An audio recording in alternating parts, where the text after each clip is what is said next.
नमस्कार, सुलगता सवाल में आपका स्वागत है। मैं हूं आपके साथ सबा शाहिद शेख। उद्धव ठाकरे बर्बाद हो गए। शरद पवार चुनाव आयोग के सामने गिड़गिड़ा रहे हैं और अब लंका संजय रावत की लग गई है, क्योंकि शिंदे गुट ने संजय रावत पर ऐसा एक्शन लिया है कि उद्धव के बड़बोले रावत कहीं मुंह दिखाने लायक नहीं रहे हैं, क्योंकि अब सांसद संजय रावत को राज्यसभा में शिवसेना के मुख्य नेता पद से हटा दिया गया है। नाम निशाना छीनने के बाद संजय रावत के लिए यह खबर बहुत ही बुरी खबर है। इस खबर ने उद्धव ठाकरे को हिला कर रख दिया है, जिससे तमाम सवाल सुलग रहे हैं।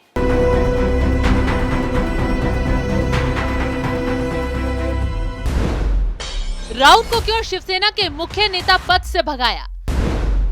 क्या महाराष्ट्र में बुरी तरह बर्बाद हो गए ठाकरे? क्या बीएमसी चुनाव से पहले ही हार गए उद्धव? क्या महाराष्ट्र में महाविकास आघाड़ी का हुआ खात्मा? इन सवालों ने संजय रावत के साथ साथ उद्धव ठाकरे की बेचैनी बढ़ा दी है। दरअसल शिवसेना संसदीय दल के नेता के पद पर उनकी जगह सांसद गजानन की नियुक्ति की गई है। केंद्रीय चुनाव आयोग के शिवसेना का नाम और निशान एकनाथ शिंदे गुट को दिए जाने के बाद से ही इसकी आशंका जताई जा रही थी। वो सच हुई और संजय रावत को पद से हटा दिया गया। अब शिंदे समर्थक शिवसेना सांसद गजानन राज्यसभा में मुख्य नेता होंगे। संजय रावत के खिलाफ कार्रवाई उद्धव ठाकरे गुट के लिए एक बड़ा झटका माना जा रहा है, क्योंकि अब उद्धव ठाकरे अपने नेताओं के साथ सड़क पर आ चुके हैं। उनके हाथ में शिवसेना से जुड़ा एक टुकड़ा भी नहीं बचा है। बता दें कि शिंदे समर्थक लोकसभा सांसद राहुल शेवले ने इस संबंध में एक पत्र लोकसभा अध्यक्ष ओम बिरला को भेजा था।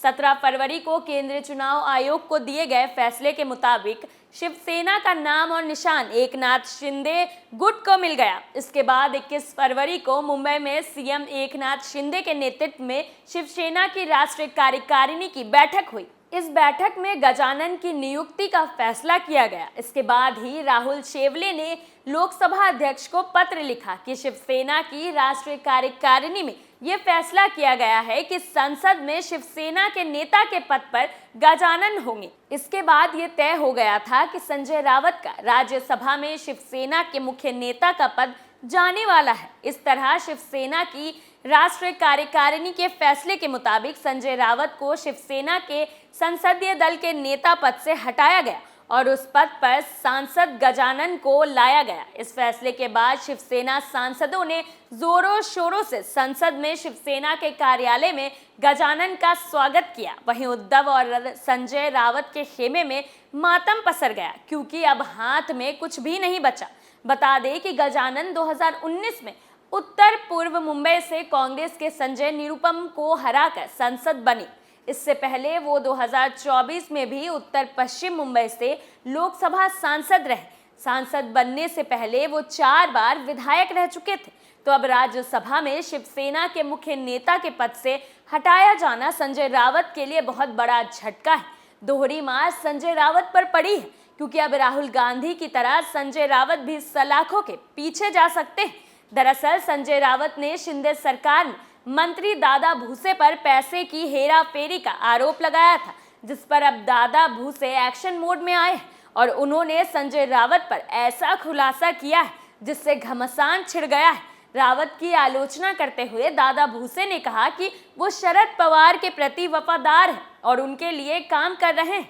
विधानसभा में बोलते हुए भूसे ने रावत को इस्तीफा देने की चुनौती देते हुए कहा कि वो गद्दारों के वोटों से राज्यसभा सांसद बने थे। बता दें कि उद्धव ठाकरे गुट ने एकनाथ शिंदे और 39 बागी विधायकों पर ताना मारने के लिए इस शब्द का इस्तेमाल किया था। दरअसल दादा भूसे संजय रावत के एक ट्वीट को लेकर अपनी प्रतिक्रिया दे रहे थे, जिसमें संजय रावत ने आरोप लगाया था कि दादा भूसे ने एक कंपनी के नाम पर किसानों से 178.5 करोड़ रुपए के शेयर बटोरे, लेकिन कंपनी की वेबसाइट पर केवल 1,67,000 शेयर बटोरने की बात कही, जिन्हें सिर्फ 47 सदस्यों के नाम पर दिखाया गया है।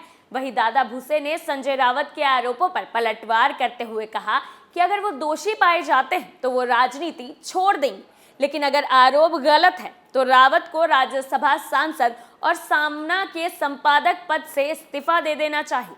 दादा भूसे की इस चेतावनी से संजय रावत बुरी तरह बौखला उठे हैं। हैरानी की बात तो ये है कि संजय रावत अपने बयान से ही पलट गए, जिससे अब संजय रावत की जमकर किरकिरी हो रही है। तो ऐसे में संजय रावत अपनी हरकतों की वजह से एक दो नहीं बल्कि कई केसों में फंस चुके हैं। हाल ही में उनके खिलाफ लड़की के केस में एफआईआर भी दर्ज की गई है। दरअसल हर मामले में संजय रावत अपने आप को चमकाने की कोशिश करते हैं, लेकिन इस बार शिंदे को घेरने के लिए खुद को चमकाना रावत को महंगा पड़ गया।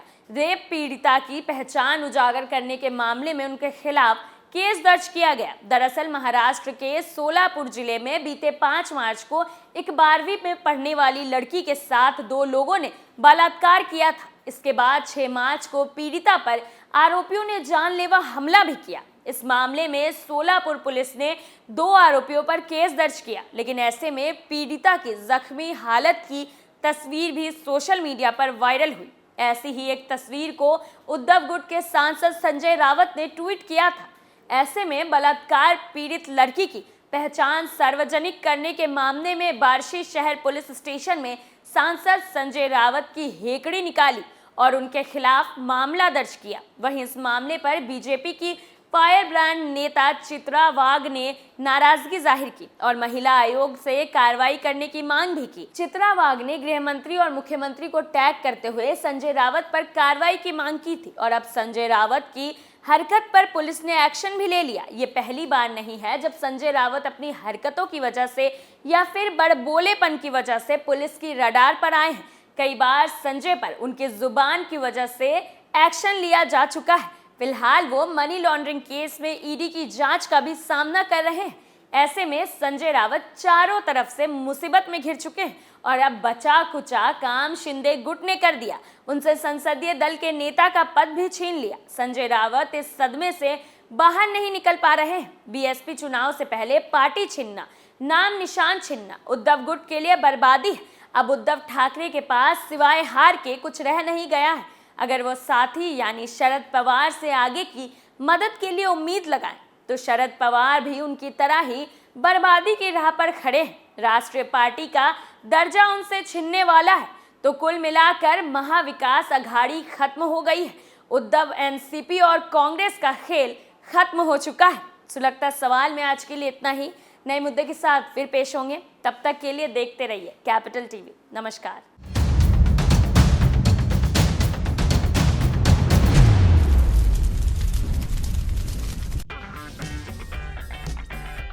अगर आपको हमारा वीडियो पसंद आया हो तो इसे लाइक करें, हमारे चैनल को सब्सक्राइब करें और हाँ, बेल आइकन दबाना ना भूलें ताकि आप तक हमारे वीडियो की नोटिफिकेशन पहुंचती रहे। आप अपना सुझाव हमें कमेंट बॉक्स में दे सकते हैं। हमारे साथ जुड़ने के लिए शुक्रिया।